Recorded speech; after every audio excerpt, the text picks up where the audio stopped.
God. Hello, my lovelies. Reveal Kingdom. I am hoping that I've done this the right way.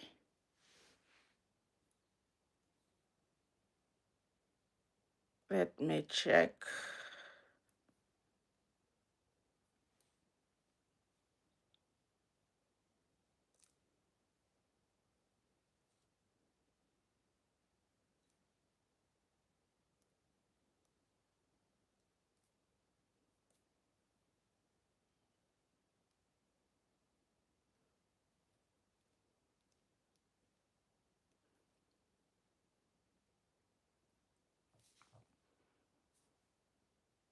Is anyone here? Can you see me? Can you hear me? I cannot see the chat, so I'm just going to carry on because I think we are live.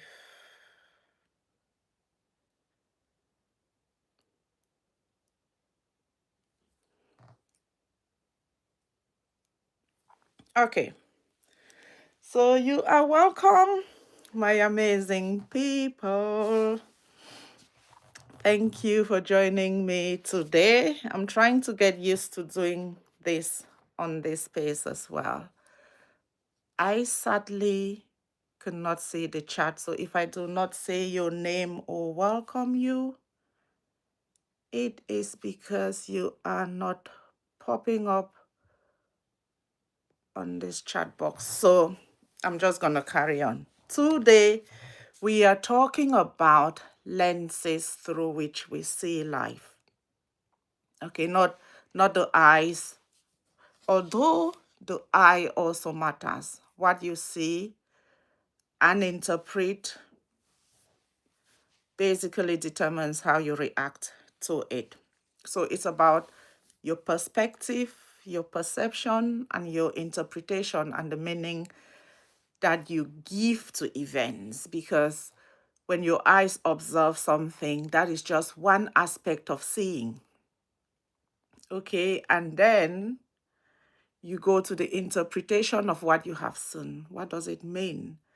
How favorable is it to you?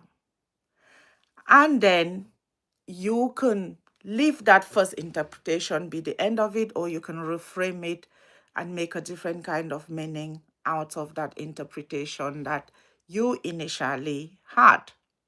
Okay, so thank you for joining. I think you may have to type a comment for me to see your name and say hello to you.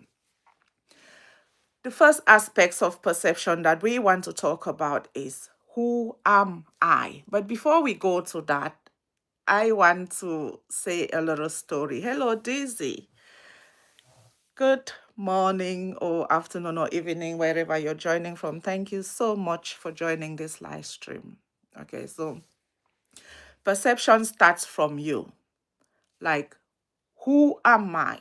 Like, who do you see yourself to be? Because that is going to decide what you do with life, what opportunities you go for. Jose, how are you doing? Thank you for joining us. So how do I see me? And I always talk about a toolkit of skills. Like, do you see you as a strong person, the hammer, the feather, a soft, cuddly person, a nurturing person, a happy person, an angry person? Your skills, like what do you think you can accomplish?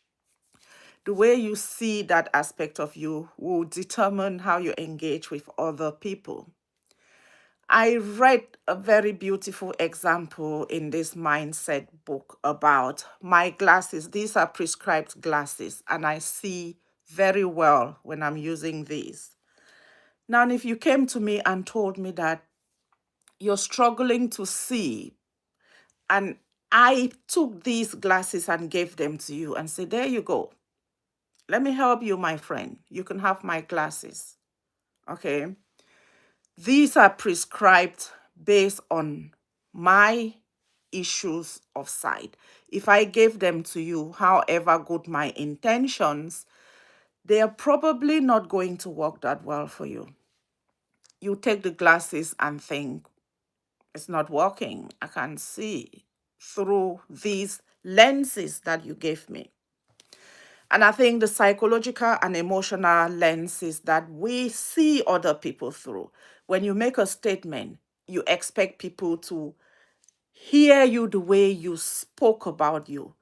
When you love somebody, you expect them to love you the way your mind and your heart wants to be loved, but not the way they know how to love, not the way they want to love you. And that's the complication with life, because as human beings, we want from other people what is hungry in our hearts, what we want for ourselves, what we would potentially do.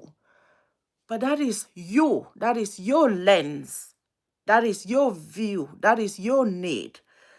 And as much as the other person wants to please you, their personality is different, their abilities are different, their lens through which they see life and you and things is different, which means that really we have to be careful what our lens is internally, how you see you physically, how you see your abilities, how you see you socially, how you see all the aspects of you. So we are going to talk about the different lenses through which we can see life, through which we interpret life, so that at every stage of an engagement or a situation, you can actually stop and ask yourself, which lens am I looking at this person through?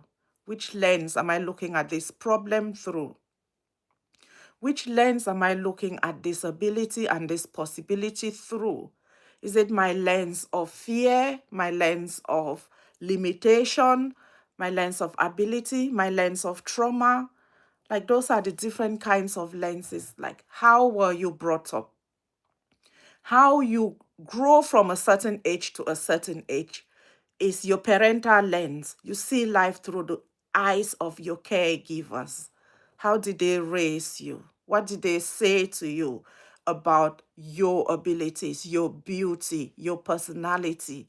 How they praise you, well done. How they tell you how beautiful you are and pick you up and kiss you. Before you get to a certain age in life where you can formulate your own views, all you know is that parental lens through which they saw you. And then you started to see yourself through that lens before you can change it and say, actually, I do not agree with my mom or my dad or my uncle. They called me negative names, but I think I'm pretty, I think I'm able. Or they call me positive names, but I'm starting to doubt myself. I don't think I am capable of all of those things that mom says I am. So that's your parental lens, how your parents see you or saw you. The other lens that you can see life through is your lens of trauma. Traumatic experiences shift the scope through which we see life. They shift the way we experience life. And sometimes you start to see life through your lens of trauma. How you fear to go out to certain areas because you worry about what will happen to you there. Okay, the person who has phobias is going to shy away from social engagements because they are worried that something will happen. There'll be a snake in that place.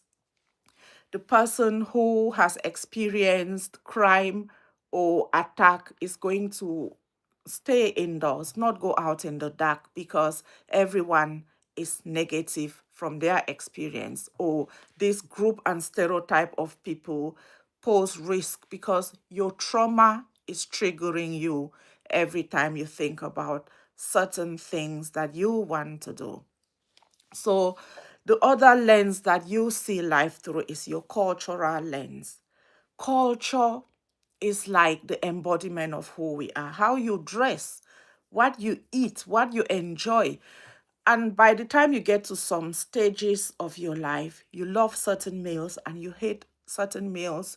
And the things that you've never seen, you may be bold enough to try, or you may not even want to try them because you've never been exposed to those things.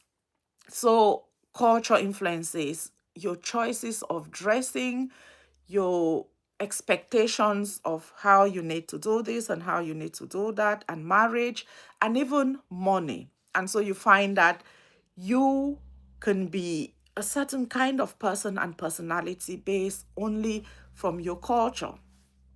Attachment models, like you can either have very secure attachments with those you love, or you're insecure around them because you've experienced neglect and lack of trust and lack of affection and nurture. And your attachment models would determine how you connect, how you engage with other people. And that also is going to decide your lens through which you see connections and opportunities and romance and friendships. Because if you think everyone is out to get you, to cheat you, to lie to you, then your connections are going to be different, needy or investigative. You want to know where they've been, you want to know why they're asking this question or this money, and not really trustworthy because you've experienced neglect and mistrust and other negative experiences. Whereas the person who is secure in their attachments and their sense of self connects differently, and they can say, okay, I'll see you tomorrow, I'll see you in a week, and not have insecurities around whether you're going to go away and do other things against them, but just believing that they are amazing and you are their person and they trust you, and you said you'll be back tomorrow and you'll be back tomorrow. And every way you've experienced life adds up into how you act in your own experiences of life. Now, and we all know the emotional lens through which we see things. Like emotions can set your house on fire, whether they're emotions of love, emotions of guilt, emotions of hate and anger. They blow us up. The most loving person can turn into a demon when their negative emotions are triggered, and which means that a lot of our decisions are made from an emotional lens. Like, what are you feeling about you, about that situation, about that person, can decide whether you engage or disengage from things that may potentially change the course of your life based on your emotions and how you understand and integrate them, how you manage those emotions, and how you actually sit comfortably with them. Even communication with other people is emotion led. It's like, are you happy? Are you sad? Are you confident? Are you jealous? All of those emotions rule us. And if your view of life is connected to how you feel, which a lot of the times it is, if somebody makes you feel down about yourself or feel loved, then your decisions are going to be guided about how accepted I am within that community, how respected I am, how comfortable I am around people. And again, when you're making those emotional based decisions, you want to be asking yourself whether they are positively impactful or negatively impactful.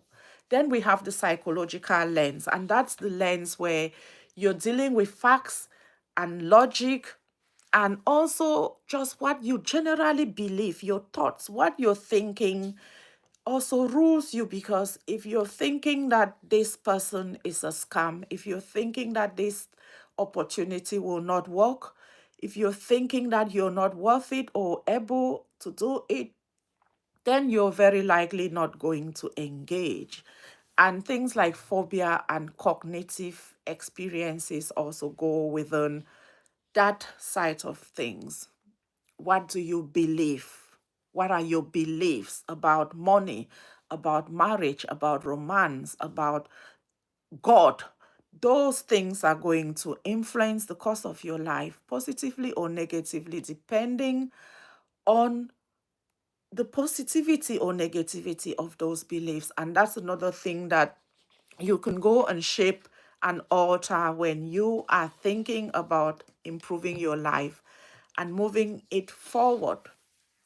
Now, perception of you versus others, how you feel about you and how you feel about others can be different. Sometimes we are less judgmental about self and more judgmental about other people. But on other cases, we are more loving to other people and less loving to ourselves. But you just want to be asking yourselves, how do I see me in terms of abilities and possibilities? How do I feel about me internally and externally? But how do I feel about other people? How do I judge them for their faults or love them for their positivities? And all of these things are based on your view of life, your view of you, your view of self, and the lenses through which you see life, like we've talked about, lenses of trauma, lenses of parenting, lenses of social and cultural environment in which you're growing, lenses of spirituality. If you believe in God, then you're going to be guided by his commandments, by his ways and expectations of who you should be as a God-loving person. And that lens will give you another way of experiencing life with tolerance, accommodating, forgiveness, and as possible or close to the Bible as you want to be as a God loving person. Okay, so now we are going to look at some psychological theories around the lenses through which we see life. And the first one, obviously, is the cognitive theory. Cognitive behavioral theory is just like what you think somehow becomes what you embody, because if you think that things are possible, you're going to engage with those things. If you think that things are impossible, that you're not capable of filling the shoes of that employment, you're going to shy away from that employment. So your thought gives you a feeling, and that feeling can be one of fear or one of comfort, one of excitement, and then because of that feeling you take action. So thought, feeling, action, and that's called the cognitive behavioral triangle, the CBT triangle, which is triggered by your thinking, your beliefs about self, and those thoughts and beliefs will make you feel like, I'm the one for this job, I'm the one for this man, I'm the one for this situation, I can do this, I want this. And if the thoughts are positive, you're going to engage. If the thoughts are negative, you're going to isolate. And that means that only your thinking about you, about others, about environment and situations and possibilities has changed and influenced the course of your life. Which then means other people are saying that transformational therapist Melissa Pierce, she talks about thinking positive thoughts, even if those positive thoughts are lies. And in a way, she's not saying that you should lie. She's saying that you should lie to your brain, in your thought, in your belief. For instance, affirmations, when you're saying, I am amazing, I am powerful, I am capable, at a stage when you don't really feel powerful and beautiful and capable. But you're using those affirmations to plant new positive thoughts in your mind so that new positive emotions can emerge to trigger new positive action when you find that you're struggling to take that action by your own merit based on your own beliefs and thoughts about self. Okay, so the other one is cognitive appraiser, in terms of how you appraise a situation, the meaning that you make out of it, the interpretation that you give a situation is going to determine your engagement or lack of engagement with that situation. So what you see physically with your eyes, what you see or perceive with your mind's eye, is then interpretation by the knowledge that you have around those things. And according to David Goggins, in terms of this cognitive appraiser, like even in a family, when parents divorce, he's saying that when his parents got divorced, he was happy. He was excited. He was packed and ready to go when mom said, we are leaving. He was ready. But his brother was not happy to leave his dad behind. His brother did not see why mom was leaving because he perceived mom to be breaking the family up. But dad was abusive, alcoholic, like neglectful. That was really like that horrible kind of a dad that you can imagine. And mom stayed and stayed and stayed, and the children experienced that much trauma. But when she decided to leave, one son is excited and one son is really hateful and angry about the decision to leave. And that's because the two children have a different cognitive appraisal of that situation. What does leaving mean? Who is that to these children? How do they perceive his actions in that family? How you see it decides how you live with it and how you cope with it. And the reality is that until you change those perceptions, your actions and your feelings and expectations from life are not going to change. Okay, another psychological theory that kind of explains our view and perceptions and lenses of life is schema theory. And it's just like our brain uses schemas to kind of organize information. So our triggers may be a setback, like what is your brain storing information around who you are, your abilities, or what you know. Because if I come to you and say, let's go and apply for this job, your brain is going to go into anxiety or excitement based on the knowledge and information that you have around the category of the things that you engage in. When you're thinking about a wife or a husband, where if you're talking about a wife, like this woman is this and this is wife, but you're looking at the woman, but your emotions and your language and interpretation around that woman incorporates their husband because they are somebody's wife, and you're talking about their role as a wife, and you cannot describe that role as a wife to the end without thinking about who they are to the husband. So these schemas can sometimes be faulty because they incorporate and they are influenced by the other aspects that are relevant to that schema.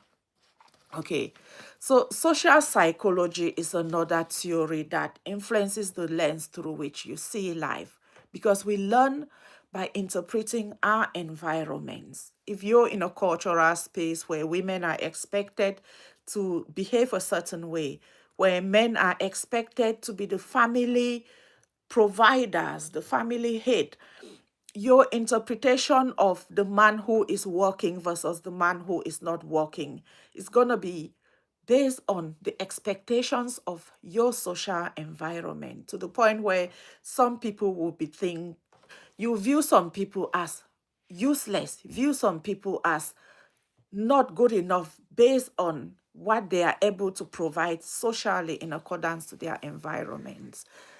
And this can be problematic because it's not that straightforward. And then you have intergenerational lenses. Sometimes we see things through the eyes of our forefathers. Like we still talk about Martin Luther King today.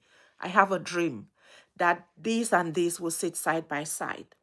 Those are intergenerational things that we are using to motivate us, that we are using to interpret our own current days. It's like, is there segregation in this lifetime? Is there unity? Is there discrimination? And how do I cope with those things? And where is your information coming from about this treatment means this thing and this treatment means this thing? We cope with those intergenerational lenses based on how our parents and our forefathers and the people that we love do things, even our heroes, even movies. We watch a movie and we think, wow, I should be doing that thing. I shouldn't be doing that thing based on how your values and morals align with what is happening in that movie, even though it's not reality. But we also know that those movies, they are used for entertainment, but also for teaching. So what is it that we are absorbing from everywhere else? And that is then influences our own beliefs and lenses through which we see life. Now, how can you change your lens? We've talked about the impact that different lenses has on us, whether these are positive lenses or negative lenses, whether these are blurred or dulled by emotions, dulled by anxieties and past experiences of trauma. What is it that is blurring your lens? What is it that is cleaning it up?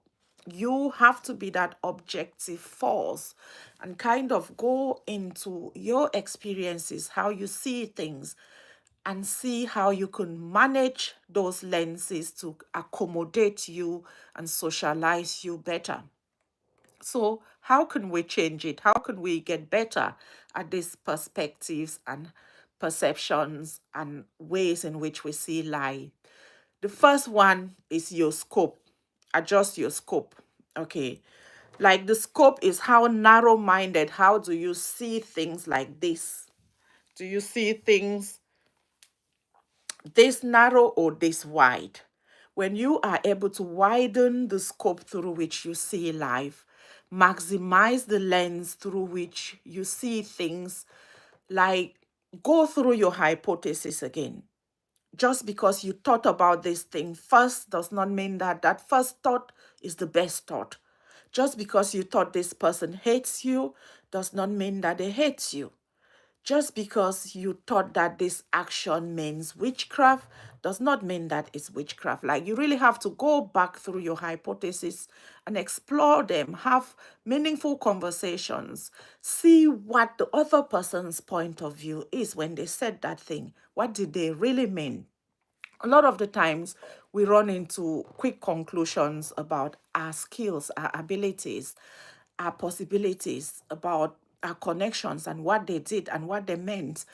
And we make life changing decisions without giving us the chance to widen that lens and see things differently. Even if coming to compromises, giving people chances to apologize and kind of atone for their mistakes, giving ourselves chances to make up for our own mistakes and insecurities. That is very important. The other one is your beliefs.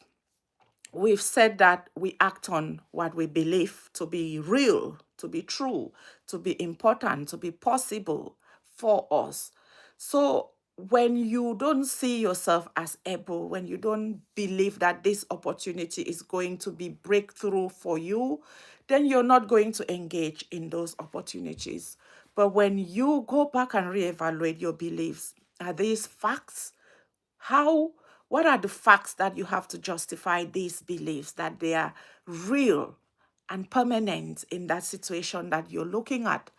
When you reevaluate your beliefs around love and romance and marriage and kindness and possibilities and the doom and gloom of life versus the love and open possibilities that we are able to get from this life, those are the things that limit us. When you doubt you, when you doubt people, when you doubt environments and governments, then you're very likely to not really stretch yourself and push yourself to be your best possible self. But go back and challenge your beliefs, like beliefs about you, beliefs about others, beliefs about God, beliefs about every other thing in your life. And then you may be able to inject new beliefs that will inject new thoughts and new feelings and new actions in your life, like we talked about in that CBT triangle that we mentioned earlier. Expose yourself to multiple experiences so that they will expand you, because you can only bank on the things that you know. We've said that multiple lenses are important. If you go to different towns and see how they do things, go to different companies and see how they do things, speak to other friends and see their point of view, your knowledge has already expanded better than what you knew on your own from the beginning of that situation or engagement that you were dealing with. They say the more you learn, the more you bank in that schema for you to withdraw from when you need information or reference points. So expose yourself to situations, positions, locations, opportunities, so that you will learn other people's cultures, other people's mentality, other people's way of doing the similar things that you may be doing well or struggling with, so that you can actually expand your own way. Okay. Challenge the first automatic response. A lot of us react. Somebody says something, you jump on it. Somebody brings you an opportunity, you jump on it without the right research, without actually taking time and planning diligently. And if you slow yourself down and space out your ability to actually meaningfully reflect and do things differently, then you're more likely to accommodate different kind of skills and have different kind of outcomes.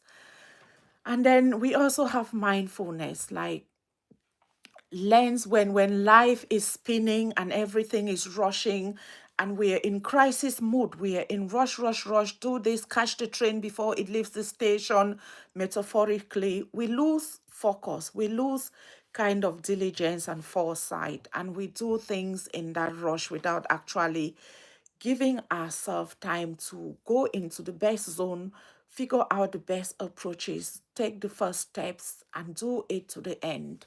So, mindfulness kind of gives you that space of focus in terms of, do I need to narrow my focus down to one thing, or do I need to let my mind wander and float and gather other ways of which I manifest this thing to myself? And finally, gratitude. Okay. Sometimes we can be stuck in the lens of negativity, in the lens of lack. But if you see things with gratitude, you will move into abundance, because you will be able to see that I have beautiful things in my life. I may be looking for a partner, but I already have this stable life. I may be looking for another child, but I already have this one child.